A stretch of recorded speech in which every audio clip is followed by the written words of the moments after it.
మునుగోడు ప్రజల అభివృద్ధి కోసం కోమటిరెడ్డి రాజగోపాల్ రెడ్డి రాజీనామా చేశాడని, ప్రజల ఆశీర్వాదం రాజగోపాల్ రెడ్డికే ఉంటుందని బీజేపీ నాయకుడు మాజీ ఎంపీ జితేందర్ రెడ్డి అన్నారు.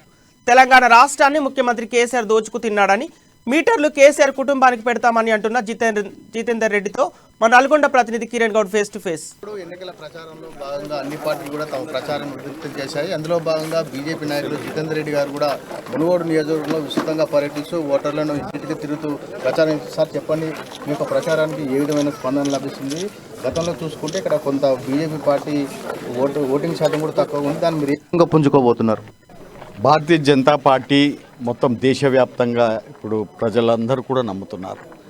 కాశ్మీర్ నుంచి కన్యాకుమారి దాకా, అటక్ నుంచి కటక్ దాకా ఎక్కడ పోయినా కానీ వాళ్ళు ఈ కండువాను చూడంగానే ప్రతి ఒక్కరు కూడా ఈ కండువానే మాకు కావాలి, ఈ కండువాతో పాటే మేము ఉంటాం, దీంట్లో ఉన్న ఇటువంటి నాయకులే మాకు కావాలి అని చెప్పి ప్రజలందరూ కూడా చెప్పడం జరుగుతుంది. అదేవిధంగా ఇవాళ మునుగోడు ప్రజలలో కూడా రాజగోపాల్ రెడ్డి గారు ఏదైతుందో మా కోసం, మా అభివృద్ధి కోసం, మా కాన్స్టిట్యున్సీ అభివృద్ధి కోసం ఆయన రాజీనామా చేయడం అనేది చేసిండు. కాబట్టి తప్పగా ఆయన మాటను మేము నిలబెడతాం, కేసీఆర్కు బుద్ధి చెప్తాం అని చెప్పి ప్రతి ఒక్కరు కూడా ముందుకు వస్తున్నారు.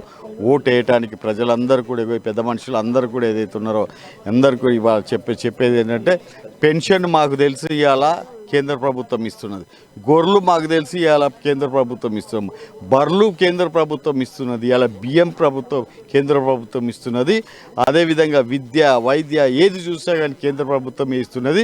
వీడు మొత్తం వచ్చిన పైసలు నాకేస్తున్నాడు అని చెప్పి ఇవాళ పెద్ద పెద్ద మనుషులందరూ కూడా ఊళ్ళలో చెప్తున్న సంగతి మేము అందరూ కూడా వింటున్నాం. తప్పక మాకు నమ్మకం ఉన్నది.